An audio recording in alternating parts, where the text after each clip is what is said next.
Bom dia, irmãos. Quando nós estamos aqui atrás deste púlpito, parece que nos sentimos mais pequeninos.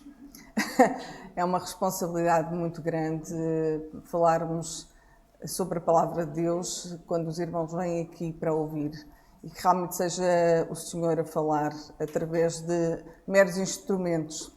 Como às vezes dizemos, não é? Se até a mula de balão falou, Deus pode certamente nos usar.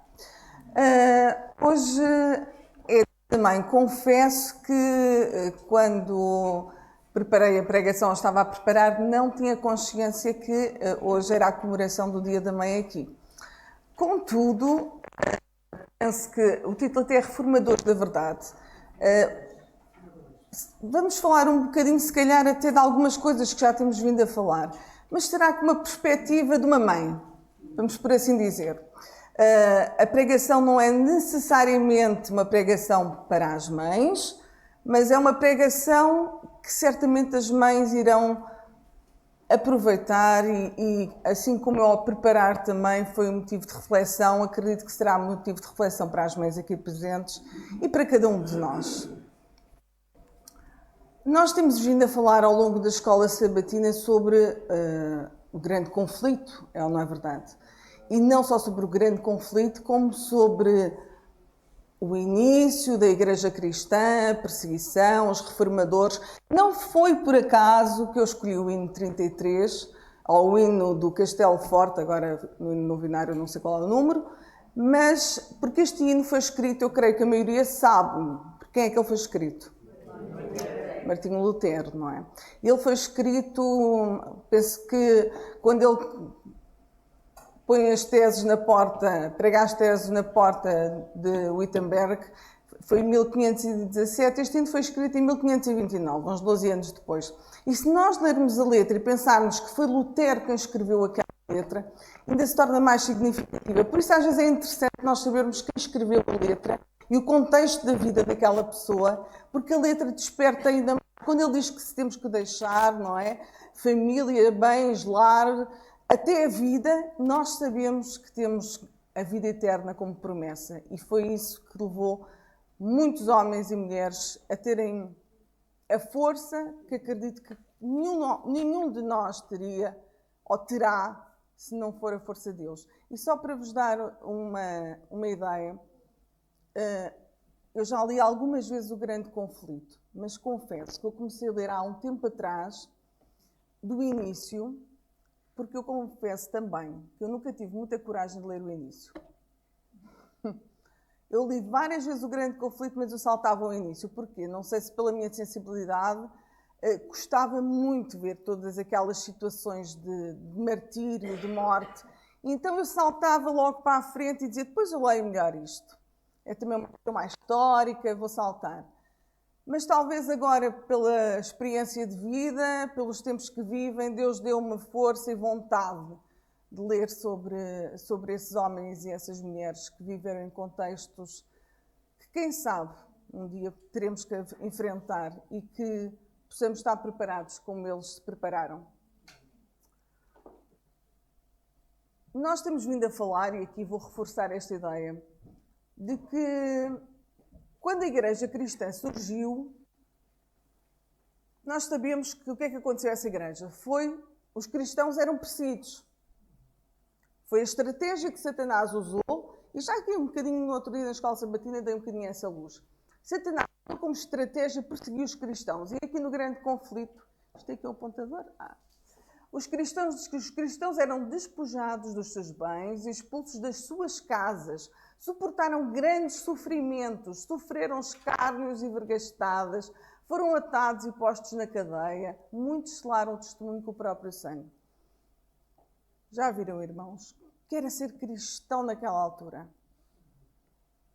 Eram expulsos, ficavam sem os bens, ficavam sem as casas, muitas vezes ficavam sem a própria vida e mesmo assim eles continuavam a ser cristãos. E isto, já de si, irmãos, é motivo de nossa reflexão. Diz que embora privados de todo o conforto, para eles o conforto não era nada, impedidos de desfrutar a luz do sol, tendo no lar no obscuro amigo sem da terra, muitos viviam em cavernas, encontram-se cavernas em que eles se refugiavam para se reunir, para poder prestar culto a Deus e também se proteger, não preferiam nenhuma queixa. Que o vermelho aqui não funciona muito bem. Não preferiam nenhuma queixa. Com palavras de fé, paciência e esperança, encorajavam-se uns aos outros para suportarem a privação e a angústia. Isto está no grande conflito. Irmãos, como é que é possível nós estarmos, ou estes irmãos estarem em cavernas a ser perseguidos por serem cristãos? E diz aqui, não preferiam o quê? Nenhuma queixa. Quantas queixas é que nós estamos a fazer diariamente? Eu fico-me a pensar, não é? Há uma história que eu li história verídica, que eu li num livro da Melody Mason, que não se pedir mais, mas também tem outro livro que é Ouse Viver pela Palavra. E ela conta que na Roménia, nos anos 60, havia um senhor que tinha um carro de bois que transportava pessoas. Uma vez foi-lhe pedido para levar um grupo de, penso que era adventistas, não é? Um grupo de adventistas que iam ser levados para a prisão. E esse grupo de adventistas ia ser levado para a prisão e a cantar. E aquele homem ficou profundamente tocado. Então ele está a levar um grupo de pessoas para a prisão e não sei o fim, não é sabido o que é que aconteceu com eles, se ficaram presos, se foram mortos, torturados, o que foi. E esses homens e mulheres iam ali a cantar. E tocou profundamente o homem que ia a conduzir. Passado não muito tempo, aquele homem é de novo chamado, mas dessa vez para levar um padre ou alguém dessa categoria, e chamou, e esse homem foi levar esse padre para outro lado também. E aquela estrada, pronto, naquela altura, imagino que ainda era pior, hoje também encontramos estradas assim, tinha muitos buracos. Então o homem do carro de bois, iam para lá todos, não é? E lá o padre começou a dizer asneiras, todo chateado, e aquilo tocou aquele homem, porque ele pensou, este que se diz cristão, não vai para uma prisão, não vai para ser martirizado, não vai nada, vai para se deslocar para alguma paróquia, algum lugar, e está aqui a queixar-se, a dizer palavras impróprias e não tem razão. E eu transportei há pouco tempo um grupo de crentes adventistas que, apesar de irem para onde iam a cantar. E diz que este homem mais tarde converteu-se, e assim como ele veio a converter-se toda a sua família, ele passou a ser pastor na Roménia. Portanto, vejam um exemplo do testemunho e vejam um exemplo de o que é não preferir nenhuma queixa quando passamos por dificuldades e o que é proferir queixas sem motivo nenhum. E isto é um bocadinho, infelizmente, a nossa realidade. O que é que nós podemos ver? Esta tentativa de Satanás em aniquilar a igreja através da perseguição funcionou? Não, porque como estes homens davam o exemplo, não de blasfemar quando estavam a ser perseguidos ou quando estavam a ser queimados, eles até cantavam um hino se for preciso, até se deixavam levar, não precisavam de ir arrastados, deixavam-se levar para o martírio. O que é que acontece? O seu sangue era como sementes, não é? E diz que mais cristãos se juntavam. Satanás percebeu que não era a estratégia. Então o que é que ele faz? Ele para com a perseguição. Mas ele para com a perseguição e tem outra estratégia melhor, que não é muito original, que ele já usou no passado. Mas Satanás usa que estratégia? O grande adversário está no grande conflito. O adversário esforçou-se então por obter pela astúcia aquilo que não tinha conseguido pela força. Ele pela força não conseguiu, as pessoas mantinham-se firmes, os crentes mantinham-se crentes e ainda adicionavam outros crentes. Portanto, plano falhado. Então, pôs fim à perseguição e no seu lugar foi posta o quê? A perigosa sedução da prosperidade material e da honra mundana. Reparem este aqui. perigosa, não é? Sedução da prosperidade material e da honra mundana. Será que hoje não vivemos um bocadinho isto? Uma certa prosperidade? Gostamos de alguma honra? Estavam-se idólatras a receber uma parte da fé cristã enquanto rejeitavam outras verdades essenciais. Eu, como temos vindo a estudar, não vou estar aqui também a dar uma aula quase de história sobre o que aconteceu. Este é Constantino. Nós sabemos por esta altura o que é que acontece à Igreja Cristã. Ela junta-se com Roma e com o paganismo. O que é que isso dá? Não pode dar boa coisa. Não é? Não pode dar boa coisa. Então, os pagãos, diz aqui, diziam que aceitavam Jesus como Filho de Deus e acreditavam na sua morte e ressurreição. Isto está aqui escrito. Podem ver no Grande Conflito, página 30. Os pagãos diziam que aceitavam Jesus como Filho de Deus e acreditavam na sua morte e ressurreição. Amém? Não? Mas depois vejam o que vem a seguir. Mas sem a convicção do pecado e sem sentirem a necessidade do arrependimento ou mudança do coração. Estas conversões foram boas para a Igreja? Foram boas para os próprios? Porquê? Porque diz aqui, não sentiam a convicção do pecado e não sentiam a necessidade de se arrependerem. Porque quando não sentimos convicção pelo pecado, não sentimos necessidade de nos arrependermos. Nem da mudança de coração. Porque o arrependimento leva-nos, não é? A esse pedido de perdão a Deus e leva-nos a uma reforma de vida. Porque se nos arrependemos e vamos continuar a fazer o igual, provavelmente arrependemos-nos das consequências. Porque se nós nos arrependemos verdadeiramente do pecado, primeiro sentimos-nos miseráveis, porque como fomos capazes de fazer também mal, e depois vamos tentar reformar a nossa vida, não pelas nossas forças. Vou já deixar isto claro, para não ficar aqui uma dúvida nenhuma. Deus vai nos dar a capacidade de...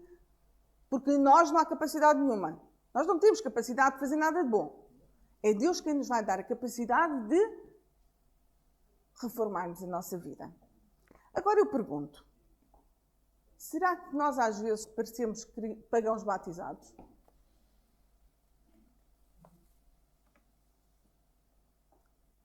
Estes pagãos diziam que aceitavam Jesus como Filho de Deus e acreditavam na sua morte e ressurreição. Mas não sentiam a convicção do pecado, nem necessidade de arrependimento, nem mudança de coração. Irmãos, às vezes nós estamos ou não estamos a viver na igreja como cristãos pagãos. Ou como pagãos batizados. Pode parecer um bocadinho duro. Mas às vezes eu também estou nesta situação. Não estou aqui a falar para ninguém especial. Há alturas na nossa vida em que Cristo nos quer mostrar que estamos errados e nós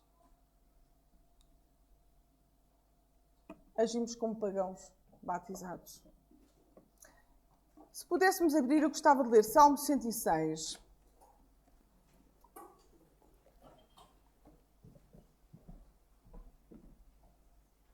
Do verso 35 ao 39.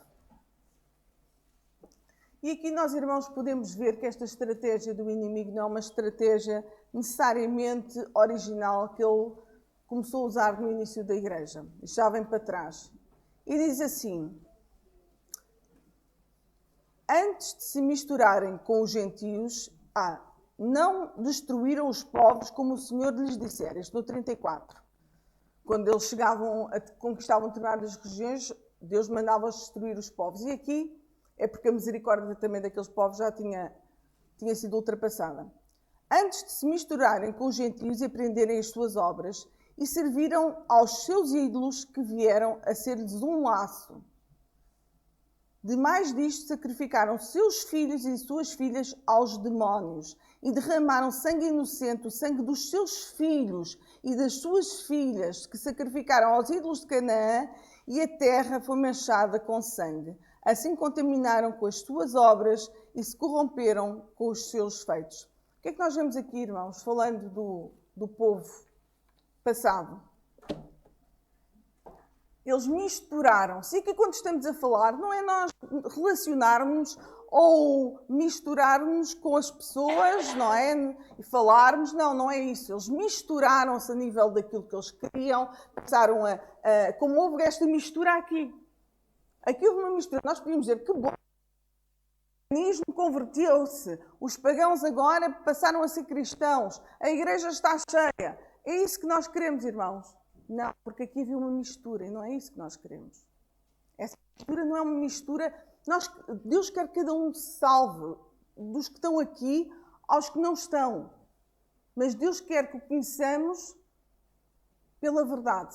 Não que nos convertamos em pagãos batizados. E a verdade é que aqui há uma coisa que me chama a atenção. E hoje é o dia da mãe, se calhar é bom, como mãe também nós pensarmos. Diz que sacrificaram os seus filhos e as suas filhas aos demónios.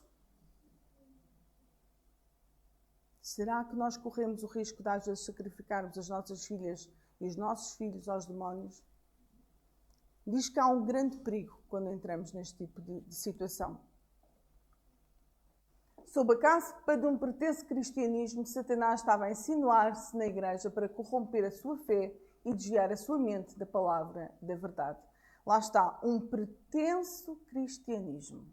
Um pretenso cristianismo. E ele estava a tentar fazer o quê? Desviar a mente da palavra de Deus. Nós ainda hoje vimos a importância da palavra de Deus. Vimos como, para podermos ter aqui hoje, homens e mulheres deram a vida deles.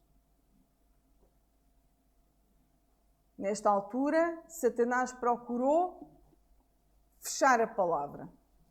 Nós vimos já ao longo das escolas sabatinas de várias formas, as missas começaram a ser em latim, Bíblia em latim, o povo era ignorante da Bíblia, não tinham acesso à Bíblia e por aí vai. E a verdade é que o povo deixou a Bíblia. Deixando o povo a Bíblia, é que eu estou a ir buscar algumas citações que é para eu falar menos, assim fala mais.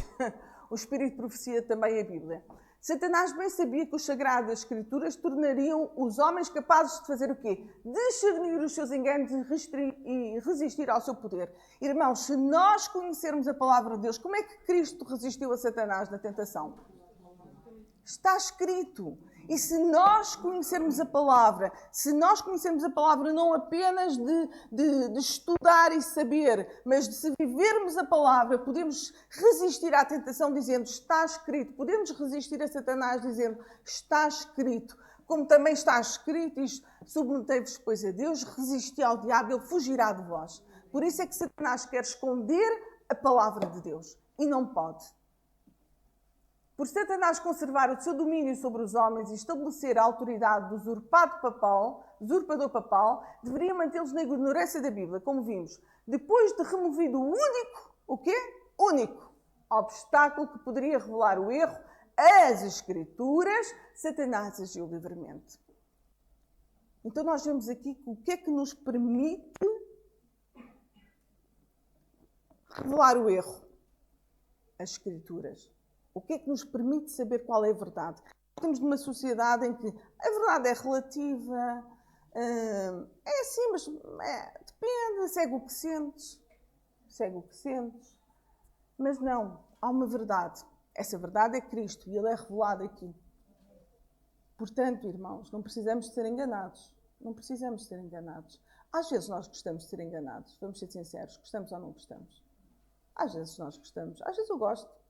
Prefiro nem saber bem a verdade, porque assim olho com um olho e com o outro fechado. Porque há verdades que são cortantes. Diz que a palavra de Deus também é como uma espada, não é? 2 gumes. Uma vez num concurso de Bíblia, ninguém disse que 2 legumes. Mas a verdade é que a espada de Deus também a palavra de Deus também é uma espada. Não podemos só estar à espera de ouvir aqui conselhos de coaching. Isto não é um livro de manual de coaching. Para nós lermos aqui, não, isto agora, abrimos, não é? Não, isto vem mesmo responder à minha oração. Se calhar foi uma oração corrida. Portanto, se queremos saber a verdade, irmãos, ela está aqui. Tem sempre havido 2 classes entre os que se dizem seguidores de Cristo. Enquanto uma dessas classes... Atenção, nós estamos a falar de duas classes, os que servem os que estão lá fora e os que estão cá dentro. Entre os que dizem que são cristãos, tem havido duas classes. Uma dessas classes estuda a vida do Salvador e procura seriamente corrigir os seus defeitos, identificar-se como modelo. A outra evita as claras práticas verdades que expõem o seu erro. Quais são as duas classes? Uma busca a Deus e procura fazer a sua vontade. Mesmo que ainda há coisas na sua vida que ainda não estejam bem, ele procura buscar, procura conhecer, porque só conhecendo podemos, pela contemplação, seremos transformados, não é? E também só buscando a verdade é que nós a podemos encontrar. Mas há outra classe que evita as claras verdades, as práticas verdades que expõem o seu erro. O que é que aconteceu quando foi Caim e Abel? Eles representavam um bocado essas duas... Eram os dois ou não professos seguidores de Cristo? De Cristo, vamos pôr assim, Cristo não tinha vindo ao mundo, mas o que eles estavam a ofertar era em relação ao Cristo prometido, ao Messias que viria. Abel faz segundo a vontade de Deus. Caim, não. E o que é que Abel faz? O que é que Caim faz? Mata Abel. E porquê que Caim mata? Abel tinha feito algum mal? Então porquê que Caim mata Abel? Porque expôs o seu erro. Irmãos, às vezes não precisamos de falar.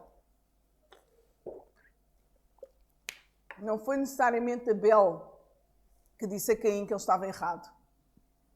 Caim sentiu-se condenado pela atitude de Abel. E nós vimos isto também depois do papado. Porquê que o papado começou a perseguir os cristãos, aqueles que não se submetiam à sua autoridade, suposta autoridade? Porquê? Porque estes homens e mulheres que permaneceram fiéis à verdade era uma condenação contra o papado. Por isso é que foram perseguidos. Claro que por trás disto, quem está? O instigador do mal.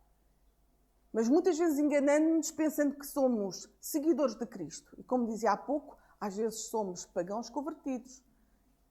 E às vezes estamos a pensar que estamos a servir e não estamos a servir. Com a união dos seguidores de Cristo aos idólatras, a religião cristã tornou-se corrupta e a Igreja, claro que perdeu o seu poder e a sua pureza. Mas é isto que eu gostava de ver convosco, irmãos. Entretanto, houve alguns que não foram desviados por esses enganos. Precisamos ser desviados da verdade? Não precisamos. Mesmo que todos à volta nos deixem, mesmo que, como dizia há pouco na música escrita por Lutero, a família, que percamos tudo, que nos sejamos perseguidos, porque já é dito, não é? Todos aqueles que querem viver piamente em Cristo serão perseguidos. Portanto, a perseguição é algo natural para aqueles que querem seguir a verdade. Ela não é ter um texto, também no Grande Conflito. Portanto, se quiserem ver a pregação, vão ler o Grande Conflito, mais ou menos está lá. Que diz assim, na página 34. Então, porquê é que a perseguição, em grande parte, parece estar adormecida? Estamos a viver ou não estamos a viver calmamente hoje? Os irmãos, não vamos falar de perseguições individuais, mas como igreja, estamos ou não estamos a viver uma altura calma da história da igreja? Estamos. E Ellen White faz esta pergunta, porquê é que a perseguição, em grande parte, parece estar adormecida? A única razão é que a igreja se conformou com a norma do mundo e, portanto, não suscita oposição. Nós estamos a conformar com a norma do mundo. Ora bem, a norma do mundo supostamente seria aqui o paganismo. Nós estamos a conformar, estamos a trazer muitas vezes o paganismo para dentro da igreja. E como nós estamos a conformar com o mundo e a trazer o paganismo para dentro da igreja, pensando assim que trazemos novos conversos, ou que chamamos mais facilmente as pessoas que não conhecem a Deus, o que é que isso acontece? Também estamos a perder a pureza e o poder como igreja. E o que é que também acontece? Não sofremos perseguição. E nós gostamos de ser perseguidos, irmãos? Não. Mas diz que se nós vivermos piamente Cristo, padeceremos perseguições. Talvez não estejamos a viver bem aquilo que nós professamos acreditar. A posteridade nunca saberá o quanto o mundo deve a estes homens. Nós gostamos muito de ler sobre, eu disse que não gostava assim tanto, mas nós admiramos estes homens que fizeram, que sofreram, padeceram, foram perseguidos, mortos. Nós admiramos, nós sabemos destas situações e ficamos mesmo assim impressionados. E pensamos, isto estava um belo filme. Estava um belo filme. Mas estes homens e estas mulheres, diz Ellen White, que o mundo nunca saberá o quanto lhes deve. Se nós temos aqui a palavra, foi porque homens e mulheres preferiram morrer, mas preferiram traduzir a palavra para a sua língua materna. Se nós temos aqui a palavra, é porque homens e mulheres deram a vida por ela. E o que é que nós estamos a fazer? Será que, para além da morte de Cristo ter sido em vão, também estamos a permitir que tudo aquilo que nós temos estudado, todos aqueles homens e mulheres, a vida deles tenha sido em vão? Eles trouxeram-nos a mensagem, eles deixaram-nos a verdade, eles deixaram-nos ter na mão a verdade. E nós o que é que estamos a fazer? Estamos a falar bem deles, mas não estamos a fazer o que eles não querem ser exaltados, irmãos. Eu tenho a certeza que nenhum daqueles homens, eu queria que nós estivéssemos aqui a exaltá-los como homens. O que eles mais desejariam, eu tenho a certeza que de nós aproveitasse cada palavra que vem da boca de Deus. Porque aqueles homens não buscavam posições. Aqueles homens não buscavam ser engrandecidos. Aqueles homens só queriam que nós hoje, no século XXI, pudéssemos dar valor àquilo que eles também deram valor. E essa é a maior forma que nós temos de honrar as suas mortes. Nós sabemos também que nessa altura em que se junta o paganismo à Igreja, um dos maiores povos que se manteve fiel a Deus, foram os valdenses. E diz que a vida espiritual desses seguidores de Cristo era pura, simples e fervorosa. Eles punham acima de casas e terras, amigos, parentes e mesmo da própria vida os princípios da verdade. E eu mais uma vez pergunto, e nós? Não nos está a ser pedida a vida por enquanto. Mas será que estamos dispostos a fazer o que Deus nos pede? O que é que nós estamos dispostos a largar por Cristo? Só aquilo que não nos faz falta? Nós sabemos que Ellen White teve uma visão nos primeiros escritos e sabemos do caminho largo e do caminho estreito, e muitos entram pelo caminho estreito, mas não chegam até ao final. Às vezes porque estão agarrados a um sapato. Nós podemos largar tudo. Basta não largarmos uma coisa que nos é muito querida. Que Jesus dirá como ao jovem rico, uma coisa te falta. E podemos nos considerar quase salvos. Irmãos, quase salvos. Quase que chegamos ao fim do caminho. Mas estamos totalmente perdidos. Estes irmãos valdenses, eles punham os princípios da verdade. Punham o que está aqui, acima de tudo, como meios importantes para nós. São ou não são? Mas será que são mais importantes do que a palavra? Será que são mais importantes? Eu quando digo a palavra, não estou a falar apenas de um livro. Está bem? Eu estou a falar da revelação de Jesus Cristo e do seu caráter. Será que os nossos filhos, as nossas possessões, os nossos maridos, ou os maridos das mulheres, ou os pais, são mais importantes para nós do que aqui está escrito? Aqueles homens amavam e aquelas mulheres amavam os filhos. Muitas mães ali tiveram que sofrer coisas horríveis que nenhuma de nós desejaria presenciar nem viver. Filhos lançados de espinhadeiros abaixo. Nem vou entrar em detalhes porque eu sou sincera, não gosto muito destas, nem sequer de imaginar. Mas eles faziam isso porque sabiam algo que nós também sabemos, que a nossa vida não termina aqui. Eles queriam se encontrar com os seus filhos na eternidade. E nós, hoje mães, queremos nos encontrar com os nossos filhos na eternidade. Estamos, como vimos há pouco no Salmo, a sacrificá-los aos demónios. Ou estamos a fazer como estas mães e estes pais, a procurar levar os nossos filhos aos pés de Cristo, para que um dia possamos nos encontrar com eles.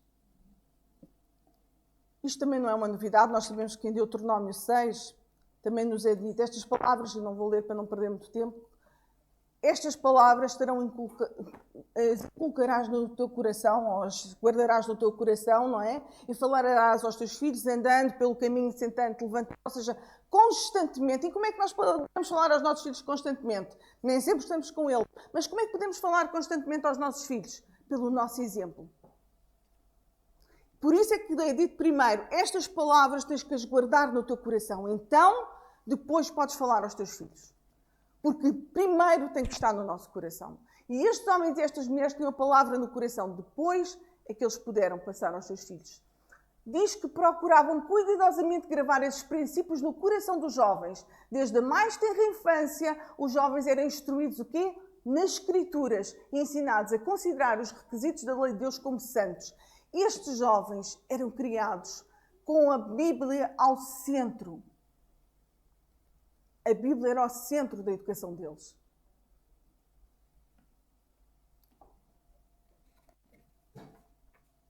Nós sabemos que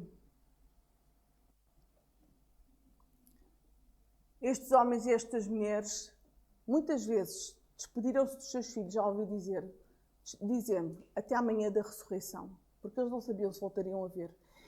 Estes homens e mulheres não só guardaram a palavra, eles guardaram a palavra, ensinaram aos nossos filhos e saíam para pregar. Para ser uma testemunha, porque eles viviam isolados naqueles vales, muitas vezes, e naquelas montanhas. E eles saíam para pregar. E muitos destes jovens, eles estudavam a palavra de Deus, mas eles também estudavam ofícios, atenção. Eles não passavam o dia só a estudar a palavra de Deus, eles aprendiam ofícios. De uma forma prática de vida também.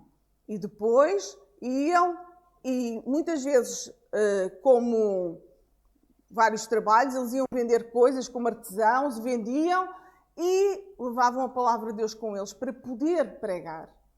Muitos jovens chegavam a ir para a universidade, mas iam para a universidade só para obter títulos e para poderem ser chamados doutores e ter uma boa profissão e ganhar dinheiro? Era assim que os valdenses pensavam? Como é que era? Eles iam para ser uma testemunha naquelas universidades e muitas vezes não saíam de lá, vivos. Por isso eles diziam até amanhã da ressurreição, porque eles não sabiam se voltavam a encontrar. E já pensaram, irmãos, mandarmos os nossos filhos para a universidade e pensarmos assim, eu não sei se os voltarei a ver. É uma realidade que nos passa, é uma realidade que nos passa. Porque nós vivemos numa altura em que ainda é tudo muito confortável. Nós vemos também Lutero, que descobre esta verdade. Nós vemos que houve um povo que se manteve o quê? Sempre fiel a Deus. Que não se deixou corromper pelo papado. Foram perseguidos, enfim. Mas dentro da própria igreja papal, da Igreja Católica Romana, o que é que acontece? Deus começa a levantar homens com a verdade. E Lutero foi um deles aqui, não é? A pregar, ok? As teses. E ele descobre isto. O justo viverá pela fé. Naquela altura havia aquela parte do sacrifício para obter o perdão de Deus, mas Lutero descobre isto. E é curioso, nós vimos em Romanos, ele lê isto em Romanos 1,17, mas se nós formos a Romanos 10...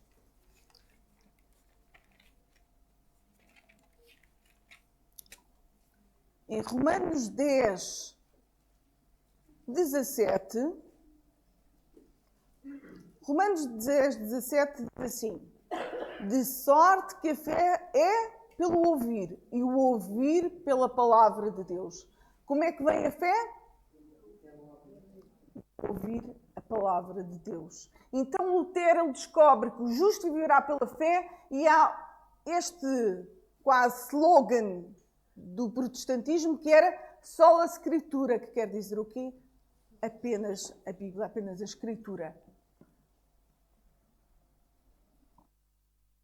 Percebia ou não onde é que estava a verdade. Ele foi aí, conhecereis a verdade. Lutero passou a ser um homem livre, livre de espírito, mas passou a ser perseguido. Quando fizeram os 500 anos da Reforma, esta notícia saiu no Diário de Notícias, que eu achei muito curioso, que diz assim: Lutero foi determinante para quê? Estimular a educação no norte e centro da Europa. Nós temos em Lutero um reformador da Igreja, mas às vezes não sabemos ou não pensamos que Lutero foi um reformador da educação e da própria educação escolar. Exatamente. Os países nórdicos, porquê? E já posso avançar. Diz assim: um esforço sincero foi feito por muitos reformadores educacionais para colocar a Bíblia no seu devido lugar nas escolas. O poder de Deus acompanhou esse esforço. Se os professores não tivessem cedido à pressão feita pelos líderes para a educação mundana, a história das igrejas populares teria sido completamente diferente. Bem, aqui é porquê? Porque este livro, A Educação Cristã, do Sutherland, que morreu em 1955, já é no período de Ellen White. Ele faz esse comentário. Ele mostra que houve uma tentativa de reforma, mas as coisas não poderiam ter sido diferentes se não tivesse havido aqui um precalço. A educação de reforma tinha mais ou menos estes princípios. O principal princípio qual era? Que já vemos até nos Valdenses, o que é que estava ao centro? Lutero também deu acesso às classes mais favorecidas para que todos pudessem aprender a Bíblia na sua língua e pudessem as mulheres também aprender. Porquê é que os países lá está do norte, como nós, porque lhes foi dado acesso a aprender a ler, ao conhecimento e a abrir-lhes a mente. E diz que quando nós estudamos a palavra de Deus, ela não é, mostra-nos também, a Bíblia também mostra, que nos ajuda até a pensar com mais clareza. E esta foi uma dos grandes feitos de Lutero, foi fazer com que todos pudessem ler a Bíblia. Ele queria que todos pudessem aprender a ler e aprender a ler a Bíblia. Apostava-se também na individualidade e originalidade e independência do pensamento. Também nos é dito que os jovens, devemos ensinar os nossos jovens a pensar, a não ser meros reprodutores de conhecimento alheio. Temos que ter um pensamento crítico, e crítico aqui não é de andar a criticar uns aos outros, mas de saber olhar, discernir, criticar, percebendo isto está certo, isto está errado, e como é que eu sei se está certo ou está errado? Trabalho manual e prático. Lá está, vemos também os valdenses. Como é que eles faziam? Eles ensinavam os seus filhos com a Bíblia no centro, mas eles ensinavam também ofícios, trabalhos práticos que fossem úteis para a sua vida. Reforma alimentar. Isto parece-nos estranho. Nós pensamos como adventistas parecemos a reforma alimentar. Eu li que pouco antes de 1844 houve uma escola em particular, uma escola protestante, em que foi tentar implementar a reforma alimentar. Para verem, irmãos. Localização das escolas no campo. Essa escola também, tentaram localizar essa escola no campo. Nós vemos que onde é que eram concentradas as escolas papais, naqueles grandes edifícios, naquelas, não é, nas igrejas. E simplicidade dos edifícios. Isto era os princípios base. Não vamos estar aqui a estender-nos, senão já vou estendida, porque já entrei estendida e continuo estendida, mas iríamos estender mais. Mas Ellen White tem uma frase que diz: compreenda-se desde o princípio que o quê? A Bíblia está na base de toda a educação. Se a Bíblia não está na base da educação, se cá temos um problema. Sabemos que tivemos a reforma, não é? Começou, claro que a reforma não foi assim, de repente Lutero apareceu. Já houve homens e mulheres com quem Deus estava a trabalhar. Mas Lutero foi um grande homem usado por Deus para a reforma. Mas Satanás tem sempre uma contra-reforma. Para cada verdade, Satanás tem uma mentira. Para cada tentativa de reavivamento, Satanás tem um falso reavivamento. Para cada tentativa de reforma e reavivamento na educação, Satanás tem o quê? Uma tentativa de reforma e reavivamento na educação contrária. Os jesuítas surgiram para quê? Para se opor ao crescimento do protestantismo que dos países do norte da Europa, a Alemanha, particularmente onde era Lutero, estava a crescer. E diz assim, o que é que os jesuítas fizeram? Os jesuítas são a base, são conhecidos na história secular como os grandes pilares da própria escola. Ou não é verdade? Foram homens que levaram o conhecimento e não deixaram de levar. Só que havia aqui algumas coisas por trás. Estabeleciam colégios para os filhos dos príncipes e nobres. Vejam como foram inteligentes estes homens. Inteligência inspirada por Satanás. Para o povo comum, ou seja, eles começaram também a chegar ao povo. Se Lutero procurou um ensino que chegasse ao povo, o que é que também os jesuítas fazem? Um ensino que chega ao povo. E os filhos de pais protestantes eram impelidos à observância dos ritos papais. Começa a haver aqui um problema. Toda a pompa, a ostentação e a ostentação exterior do culto romano eram levadas a efeito a fim de confundir a mente e deslumbrar e cativar a imaginação. Já sabíamos que há toda aquela pompa natural do catolicismo. E assim, a liberdade, vejam isto aqui é um bocadinho dramático. Assim, a liberdade pela qual os pais tinham labutado, os pais reformadores protestantes que lutaram tanto pela liberdade e derramado o seu sangue, era traída pelos filhos.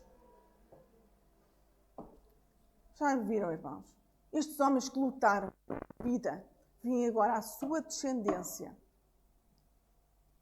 a trair-los. Como? Ingressando nas escolas jesuítas e aprendendo dos jesuítas os seus princípios. Os jesuítas rapidamente espalharam pela Europa e onde quer que iam? Eram seguidos de uma revivificação do papado, ou seja, o papado começou a voltar a ganhar o seu poder, que tinha sido perdido. Como vimos da educação de Lutero, vamos ver um bocadinho a contrarreforma jesuíta. O que é que eles fizeram para dar conta do que estava a ser feito na reforma? A Bíblia deixa de estar ao centro. A memória era cultivada como meio de reprimir a livre atividade do pensamento e clareza de julgamento. Não há mal, irmãos, em memorizarmos a Escritura. Aqueles homens e aquelas mulheres também faziam isso. Mas este memorizar aqui é sermos papagaios. Vocês veem os papagaios falar? Falam ou não falam? Alguns não falam lá grande coisa. Dizem umas coisas que não deviam. Mas podemos ensinar o papagaio a dizer coisas muito interessantes. Mas o papagaio pensa no que diz. Porquê? Porque ele repete. E nós às vezes não somos repetidores de pensamento alheio. Às vezes não é preciso ir muito longe. Às vezes somos repetidores de pensamento alheio até na igreja. Às vezes não sabemos bem no que é que acreditamos, mas o pastor disse, vamos todos repetir. Então nós temos que ter cuidado para não sermos papagaios espirituais. Porque Podemos criar um dogma que havia na altura, às vezes os adventistas não refletem isto, que havia a infalibilidade papal. Exatamente. Podemos criar um dogma dentro da nossa igreja da infalibilidade pastoral. Que é muito perigoso. Então é assim, nós não podemos ser papagaios. Eles ensinavam-nos a ser papagaios e se forem ver na escola nós temos que ter o que eles dizem. O que eles é isto e é isto. Foi assim, evoluiu-se assim, faz-se assim. Quanto à matemática, pronto, 1 mais 1 são 2. Quanto aí, não há nada a dizer. Nós vemos que, e eu já ouvi pessoas a dizerem que até no inglês e noutras disciplinas é procurado introduzir ideias. Portanto, não pensemos que as coisas são inocentes. Os jesuítas não foram inocentes por trás do que estavam a fazer. Inclusive, a minha filha uma vez estava a ver, e temos esta questão LGBT que está a crescer, particularmente depois da pandemia tornou-se... E na matéria de inglês, na árvore genealógica, tinha já lá 2 mulheres, portanto, subtilmente. Isto é um parênteses. A importância dos títulos ok? Já vou explorar melhor. Davam muita importância à competição, distinções e recompensas. Nós vimos isto na... Não. Trabalho manual e prático é substituído por outra coisa que nos faça mexer. Atletismo, desportos e jogos.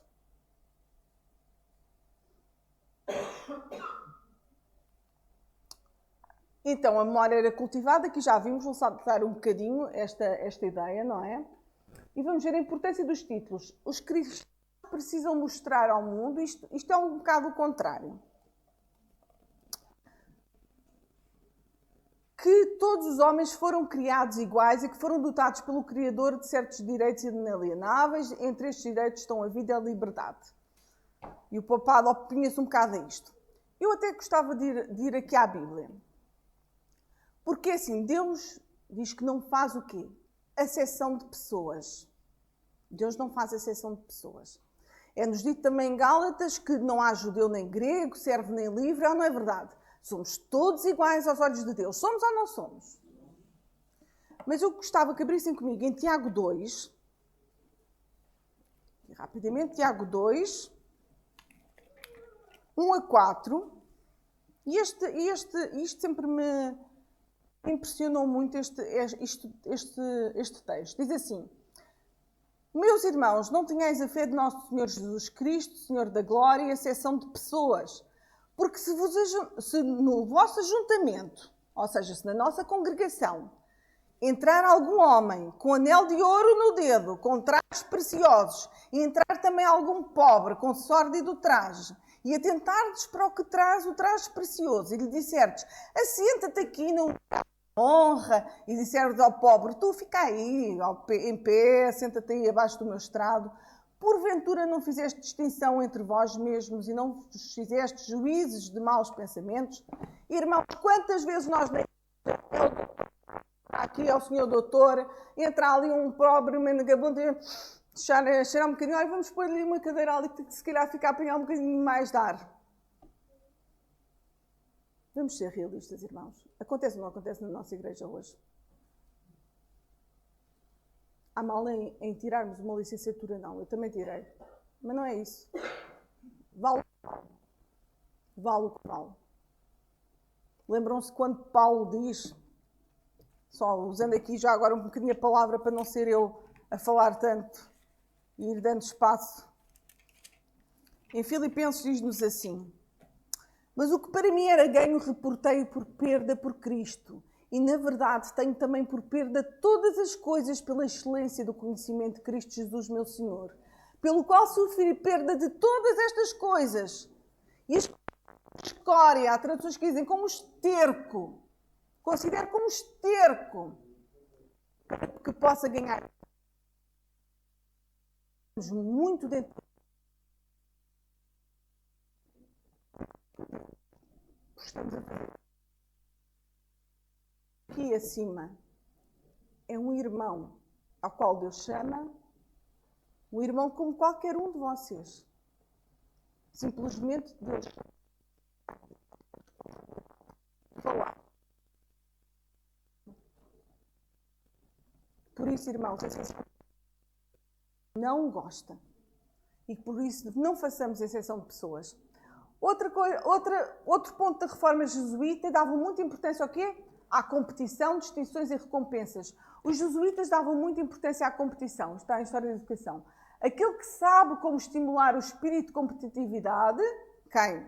Satanás, encontrou o mais poderoso auxílio em seu ensino. Nada mais honroso do que ser superado. Prémios serão entregues aos melhores alunos e com maior solenidade possível. Procuravam-se resultados ostensivos e com os quais deslumbrar o mundo. Nós vemos isso, ainda hoje. É assim, nós achamos isto... Eu já achei isto normal. E tentava justificar isto, dizendo, não, olha, pronto, é uma motivação até para continuarem, acho, pronto. Mas quando eu começo a perceber, por isso, irmãos, Deus vai nos dando luz. É como na reforma, é na vida de cada um de nós. A luz não vem, de repente, num clarão. Nós vamos recebendo luz conforme usamos a luz que temos. Porque se nós não usamos a luz, Deus não nos vai dar mais luz. Porque nós não quisemos. Mas se nós vamos vivendo na luz, Deus vai nos mostrando. Irmãos, há coisas que na minha vida eu tenho percebido que não é bem assim. Que eu antes fazia sinceramente errada. E que Deus tem-me dado mais luz e que me torna hoje mais responsável por fazer bem. Se às vezes faço mal ou se ainda tenho aquela tendência. Porquê é que nós achamos isto tudo muito estranho? E até não é normal, porque nós, irmãos, quem é que aqui foi à escola? Quem é que aqui andou na escola? Acho que todos andaram na escola, temos mais pequenininhos, mas já andam na escola também. Nós fomos ensinados nesse sistema, por isso é que, irmãos, nós ficamos a olhar assim, ai que exagero. Não, qual é o problema? Recompensa. Às vezes até damos umas recompensas. E nós não percebemos que nós fomos formatados também por este sistema. Por isso é que nós achamos normal. Por isso é que nós temos também que ir à palavra, ao Espírito de Profecia que nos foi dado para este final dos tempos. Para quê? Para que possamos ter, na nossa vida, haver também uma reforma. A reforma não foi só em 1517 que se deu. A reforma tem que se dar hoje em 2024, na nossa vida e na casa de cada um de nós e na nossa igreja. Todos temos que ser reformados.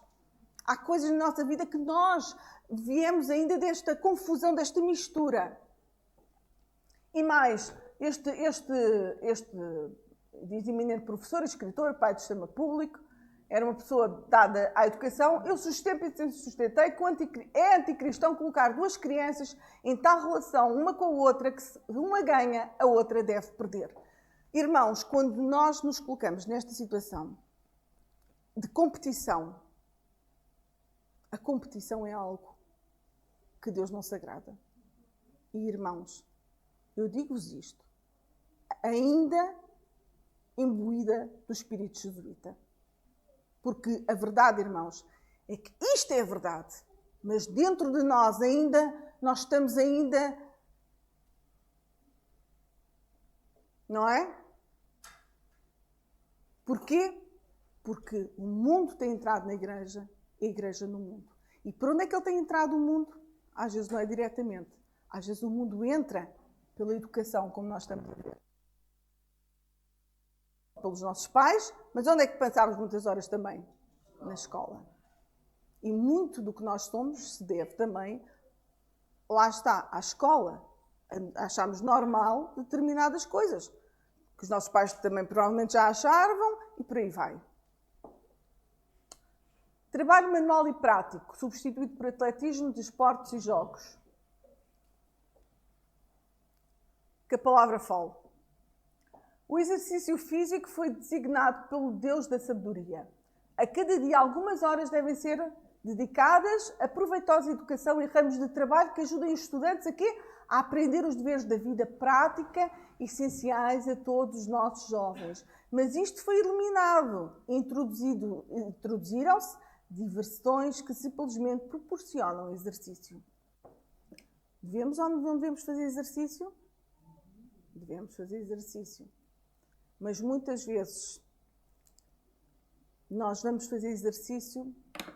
Eu já tive também em academias de exercício, irmãos. Eu posso vos dizer que houve uma vez, era mais nova, estava num ginásio a fazer desporto e eu comecei a transpirar por todos os lados e não foi exercício, foi a música.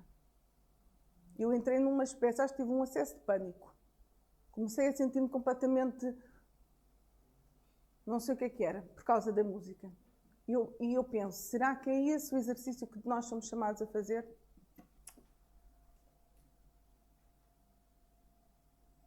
E diz mais, sem constituírem uma bênção especial para a prática de boas ações retas. O aspecto essencial na educação e formação, pronto, ou seja, este exercício físico é mais para exercitar. Vamos falar assim.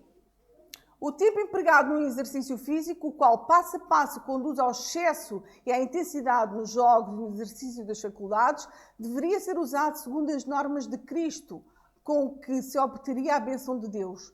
O estudo diligente é essencial. Está crescendo entre os alunos a influência da sua dedicação a diversões, até converter-se num poder fascinante e sedutor que neutraliza a influência da verdade sobre a mente e o caráter humano.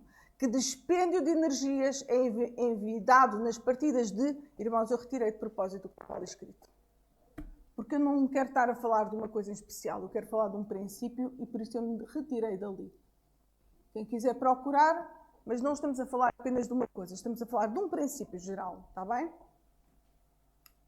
E em outras invenções que lhes vêm à mente à moda dos gentios, exercícios que não beneficiam pessoa alguma. Não consigo encontrar nenhum caso na vida de Cristo que demonstre haver ele dedicado tempo a jogos ou diversões. Irmãos, esta verdade é dura. Esta verdade é dura, mas é verdade. Eu não posso dizer que esta verdade é uma verdade completa na minha vida. Eu estou como os irmãos a absorver a verdade. Mas Deus revela-nos isto. E como aqueles discípulos disseram a Jesus, dura esta é verdade, não é? Quem a poderá ouvir? Nós não estamos aqui para falar de um ou de outro. Todos nós, há verdades que tocam na nossa porta. A verdade é por isso que é uma espada de dois gumes. Mas nós queremos herdar aqui a terra ou o céu? Claro que nós estamos numa caminhada e Deus sabe o desafio de cada um de nós que está aqui. Agora, nós não podemos esconder verdade, irmãos. Não estou aqui para falar isto porque eu venho-vos dizer, irmãos, porque eu... Isto é para mim também. Mas eu quis partilhar com os irmãos. Porque é também para mim. Em nossas instituições de ensino deveria ser exercida uma influência que neutralizasse a influência do mundo.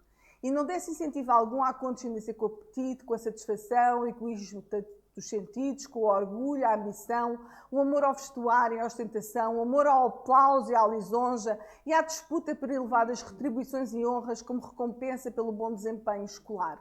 Tudo isso deveria ser desencorajado nas nossas escolas. Seria impossível evitar essas coisas enviando para as escolas públicas. Irmãos, infelizmente hoje já não é só nas escolas públicas. Isto acontece em todo o lado. Até nas supostas igrejas cristãs, ditas igrejas adventistas. Porquê? Não nos esqueçamos que uma escola para poder abrir, a escola tem que ter licença. E há regras. Ok? E há regras. Só gostaria de vos relembrar uma coisa, irmãos. Em Portugal, o ensino é obrigatório.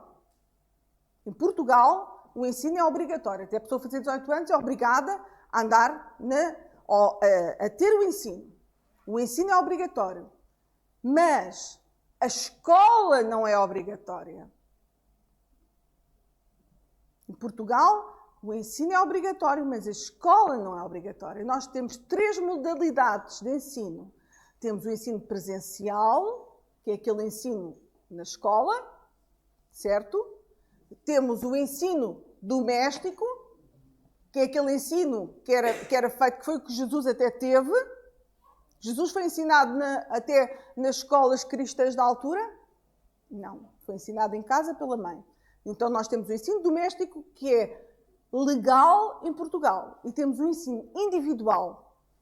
É-nos dado hoje ainda a escolha entre ensino presencial, ensino doméstico e ensino individual. Cabe a cada um de nós pedir a Deus a sabedoria e conforme a condição em que está, a situação, Deus certamente dará a sabedoria.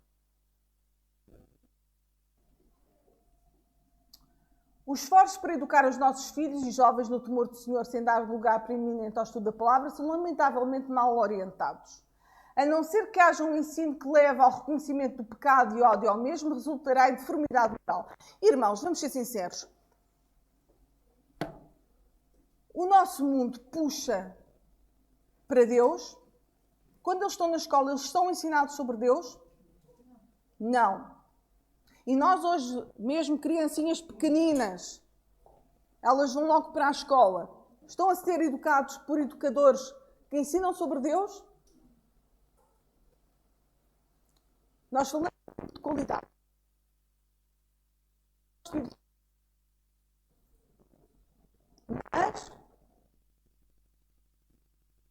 Mas temos uma responsabilidade. E quem tem filhos pequenos, aproveita a oportunidade. Vou indo aqui abaixo, a necessidade de se estabelecer tais escolas, as escolas onde os estudantes serão ensinados a fazer da palavra de Deus a sua grande regra de vida. Ellen White diz que houve necessidade dessas escolas. Porquê? A necessidade de estabelecer escolas é imposta a mim muito insistentemente. Ellen White sentiu porquê? Foi-lhe mostrado porquê? Por causa da cruel negligência por parte de muitos pais quanto a educarem devidamente os seus filhos no lar. Porquê que teve que haver escolas? Porque os pais foram negligentes em educar. Não é educar sobre as ciências, é educar sobre Deus. E tinham que surgir escolas para mostrar as ciências, mas a Deus. E saltando aqui, nas visões à noite, vi em pé ao lado desses filhos negligenciados, aquilo que foi lançado das cortes. Ellen White teve uma visão em que ela viu ao lado desses filhos que os pais não têm procurado educar segundo o que aqui está escrito, como fizeram os valdenses, como Lutero procurou com a Reforma. O que é que ela viu? O originador do pecado, que é Satanás ao lado deles. O inimigo das almas estava aguardando a oportunidade para ganhar domínio sobre a mente de cada filho, cujos pais não deram instrução fiel com respeito aos ardis de Satanás. Irmãos, temos que alertar os nossos filhos contra os ardis de Satanás. Temos que buscar a verdade em conjunto com eles. Porque nós precisamos nos reformar para ajudar a reformar os nossos filhos. Se nós não nos reformarmos, não estamos a falar só dos filhos negligenciados que não estão a ser educados. Irmãos, quando nós não estamos verdadeiramente a educar-nos na palavra de Deus, nós temos o inimigo ao nosso lado, sim, temos. E ele está a prevalecer. Não nos apercebemos, mas ele está a prevalecer. Quando nós buscamos aquilo que nos agrada e não o que agrada a Deus, o inimigo está a prevalecer na nossa vida. Mas nós dizemos que somos cristãos. Mas como vimos há pouco, nós somos cristãos que professam no crer em Cristo, que têm o nome de Cristo, e se dizem cristãos, por isso já estão a pecar contra o mandamento que diz: não tomarás o nome do Senhor teu Deus em vão. E o inimigo aproveita-se. Isto mostra aqui, como a hora já vai avançadíssima, eu vou só dizer, a mensagem do primeiro anjo foi dada em 1800, primeiro e segundo anjo, em que diz que chegou a hora do seu juízo, caiu Babilónia, foi dada, já começou a ser dada em 1844, quando Jesus entra no santuário celestial, no lugar santíssimo, e começa a ser dada, começa o julgamento. E é-nos dito que aquelas igrejas protestantes não puderam, e tanto é que vocês vão ver que o movimento milerita veio de pessoas de todas as religiões, mas muitas foram cortadas das suas igrejas. Foram ou não foram? E porquê? Porque diz aqui, veremos como as denominações protestantes se opuseram aos princípios da educação cristã e dessa forma deixaram de instruir os seus jovens para dar o clamor da meia-noite. Quando nos Estados Unidos se formou uma nação protestante, uma nação que fugiu do papado, eles esqueceram-se de uma coisa. Eles fugiram do papado, mas levaram a educação com eles. E foi o prego na parede que Satanás se aproveitou, mesmo nos Estados Unidos. E diz mais, se os adventistas do sétimo dia chegarem ao alto clamor com a mesma experiência vivenciada pelos protestantes no período do clamor da meia-noite, também serão como virgens loucas para quem a porta foi fechada. Irmãos, corremos o risco. Se não buscarmos, como aqueles homens buscaram a Deus, se não procurarmos encontrar a verdade de Deus e aplicá-la na nossa vida, é que, como eu tirei um bocadinho algumas questões no livro da Melanie Mason, que só o título diz tudo: atreve-te a viver pela palavra, por toda a palavra. Parece que estamos a sofrer de fome pela palavra de Deus. Irmãos, nós somos a Igreja de Laodiceia. Podemos, não quer dizer que estamos todos dentro da... Mas estamos ou não estamos no período da Igreja de Laodiceia? E qual é o problema da Igreja de Laodiceia? Acha-se rica. Acha-se rica. E é rica. E é rica. E é rica porque recebeu a bênção da verdade. recebeu, e o novo de Deus dizia isso, penso na escola sabatina num grupo, recebemos a verdade, mas recebemos a verdade por herança. Não fomos nós, fomos buscar. E o que é que acontece com muitos filhos que ficam ricos pela herança dos pais? Não dão valor e destroem tudo. E nós destruímos toda a verdade que recebemos. Por isso, irmãos, nós estamos ricos, mas somos pobres, cegos e nus. Nós diferente da palavra de Deus, quando temos palavra de Deus abundantemente na nossa vida. Em casa, se calhar, cada um de nós há várias. Temos palavra de Deus no telemóvel, temos palavra de Deus por todo lado. Parecemos crianças com brinquedos a mais e que não dão valor ao que têm. Nós não estamos a dar o devido valor, irmãos, à palavra. Nós éramos conhecidos, e aqui diz, como o povo do livro. Mas ainda nos podemos orgulhar dessa reputação hoje? Será que nós sabemos pegar na Bíblia e explicar porque é que queremos no que queremos? Será? Será que eu agora sair ali à rua e olha, irmãos, há coisas que eu sequer também não sei explicar? Compreendem? Nós precisamos de saber mais e mais porque queremos. Vai chegar à altura em que vamos ser chamados a falar. Mas vamos ser chamados a falar do que conhecemos, não é do que não conhecemos. Para terminar, eu gostava de deixar este texto, diz assim.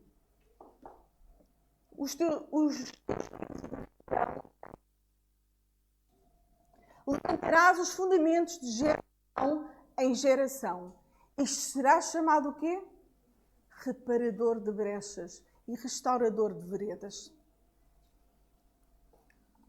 Irmãos, chegou a hora de nós sermos chamados o quê? Reparador de brechas e restaurador de veredas. Há brechas na nossa vida que têm que ser reparadas. Há brechas na vida da nossa família que têm que ser reparadas. E nós precisamos de dizer, Senhor, eis-me aqui, envia-me a mim. Nós olhamos para aqueles heróis da fé. Mas será que estamos dispostos a viver como eles viveram? Nós temos a galeria da fé na Bíblia, à qual poderíamos acrescentar todos estes reformadores que nós vemos. E o nosso nome, será que também estará na lista dos heróis da fé? Que o Senhor nos ajude, que o Senhor nos dê força, porque a verdade é dura, mas temos um grande Deus disposto a tornar-nos mais que vencedores.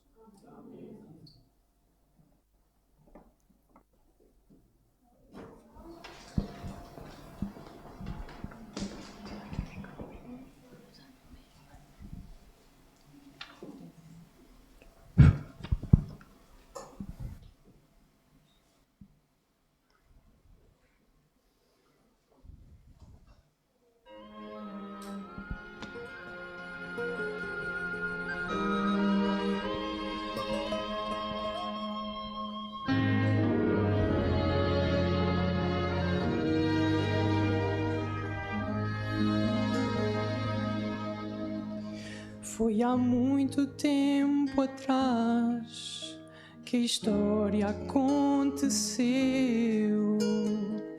mas através do tempo o mundo a verdade conheceu.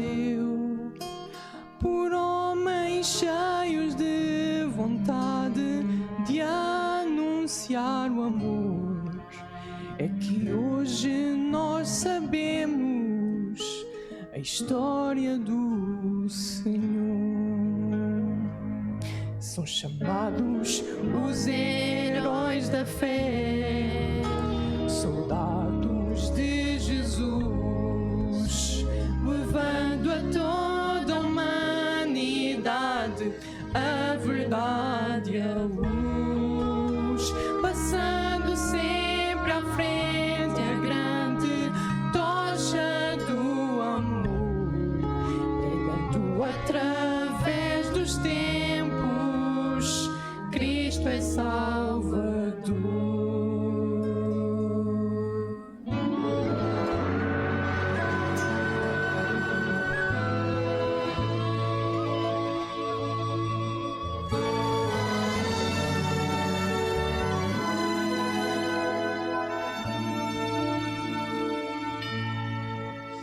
Quando o Senhor esteve aqui, a muitos ensinou. Puderam face a face ver em seu olhar o amor. e tudo o que ele ensinou a todos irão falar, e assim será para sempre até Jesus voltar.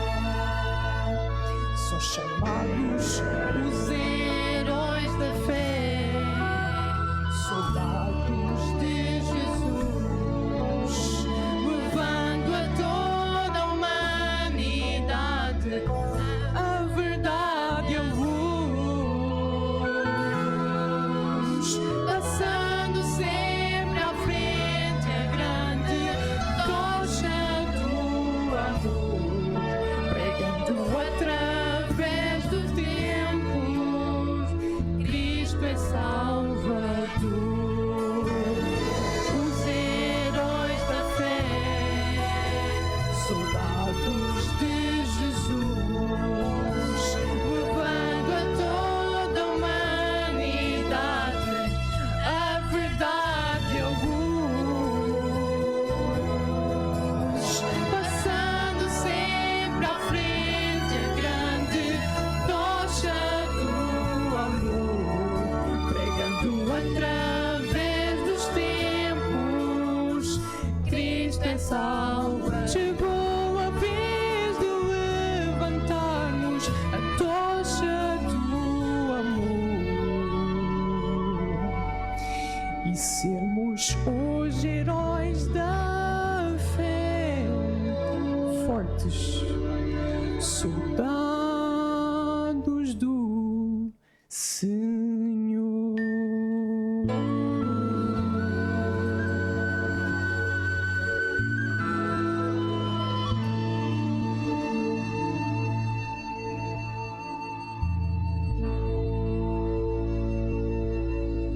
Amém.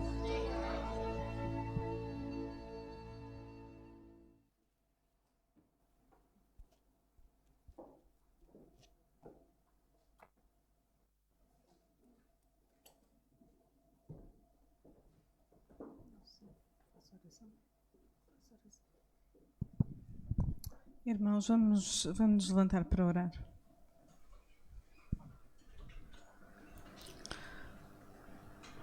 Senhor bom Pai, obrigado pela tua grande misericórdia que tu tens para com cada um de nós, Senhor. Ó Pai, tu sabes como há tanta coisa na nossa vida que precisa ser mudada, Senhor. Há tantas verdades que tu nos tens mostrado e que nós ainda estamos resistentes a elas, Senhor. Senhor, que tu venhas transformar os nossos corações. Que tu, Senhor, nos dês força para viver segundo a tua vontade. Senhor, nós vemos estes homens e estas mulheres e sentimos-nos envergonhados, Senhor. Como é que nós poderemos um dia estar ao lado delas na eternidade, Senhor, destas pessoas que deram a vida por ti, Senhor, e nós não somos capazes de dar tanta coisa que tu nos pedes e que é tão pouco. Como podemos, Senhor? Mas ajuda-nos para sermos também heróis da fé, Senhor, para que possamos ler mais a tua palavra e que a tua palavra transforme a nossa vida com o poder do teu Espírito. Senhor, precisamos de ti, ainda mais nos tempos em que vivemos. Precisamos do teu Espírito para que nos convença do pecado, do juízo, da justiça e de tudo aquilo que nós precisamos para ser novas criaturas em ti, Senhor. Fica com cada um dos irmãos que aqui está, Senhor, fica também comigo, para que nesta caminhada possamos sentir a tua mão a segurar-nos e se cairmos, Senhor, ajuda-nos a não ficar prostrados, pensando que tu nos rejeitas, mas ajuda-nos, Senhor, a seguir em frente, confiando que temos um Deus que está ao nosso lado, passo a passo. Obrigado pelo teu dia de sábado, obrigado por podermos nos reunir aqui livremente como irmãos, Senhor, e que tu nos guardes até à eternidade. Te peço e te agradeço, em nome de Jesus. Amém. Amém.